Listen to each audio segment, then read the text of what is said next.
ಯಾಕೆ ಬೇಜಾರಲ್ಲಿ ಕೂತಿದ್ಯಾ? ಅತ್ತಿಗೆ ಅವ್ನು ನನಗೆ ಮೋಸ ಮಾಡ್ದ. ನಾನು ಅವತ್ತೇ ಹೇಳ್ದೆ ಅವನ್ನ ಬಿಟ್ಬಿಡು, ಅವ್ನ ಬಿಹೇವಿಯರ್ ಸರಿ ಇಲ್ಲ ಅಂತ, ಪ್ರೀತಿಸ್ಬೇಡ ಅಂತ ಹೇಳ್ದೆ ತಾನೆ. ಇವಾಗ ನೋಡು, ಬೇಜಾರು ಮಾಡ್ಕೊಬೇಡ, ನಿನಗೆ ಒಳ್ಳೆ ಹುಡುಗನೇ ಸಿಗ್ತಾನೆ. ಬೇಜಾರೆಲ್ಲ ಮಾಡ್ಕೊಳಕ್ ಹೋಗ್ಬೇಡ, ನಾನು ನಿನ್ನ ಜೊತೆ ಇದ್ದೀನಿ. ಓಕೆ, ಅಲ್ಲೇ ಕೂತಿರ್ಬೇಡ, ಎದ್ದು ಬಾ.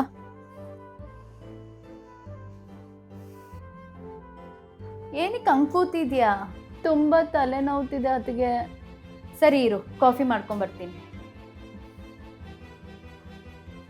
ತಗೋ ಕಾಫಿ ಕುಡಿ. ಥ್ಯಾಂಕ್ಸ್ ಅತ್ತಿಗೆ. ಸುಷ್ಮಾ, ಇವತ್ತು ಮಧ್ಯಾಹ್ನ ನಿಮ್ಮ ಅಣ್ಣ ಜೊತೆ ಮಾಲ್ಗೆ ಹೋಗಿದ್ದೆ. ಈ ಬ್ಯಾಗ್ ತುಂಬ ಚೆನ್ನಾಗಿತ್ತಂತ ನಿಂಗೋಸ್ಕರ ತಗೊಂಡೆ. ತಗೋ.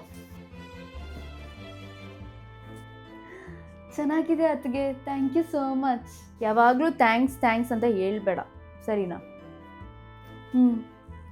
ಸುಷ್ಮಾ, ಪಾರ್ಲರ್ಗೆ ಹೋಗ್ತಾ ಇದ್ದೀನಿ ಫೇಶಿಯಲ್ ಮಾಡ್ಕೊಳಕ್ಕೆ, ನೀನು ಬರ್ತೀಯಾ? ಅದಕ್ಕೆ ನನಗೂ ಹೇರ್ ಕಟ್ ಮಾಡಿಸ್ಕೊಬೇಕಂತ ಇದ್ದೆ. ಹೌದಾ, ಸರಿ ಮತ್ತೆ ನಡಿ.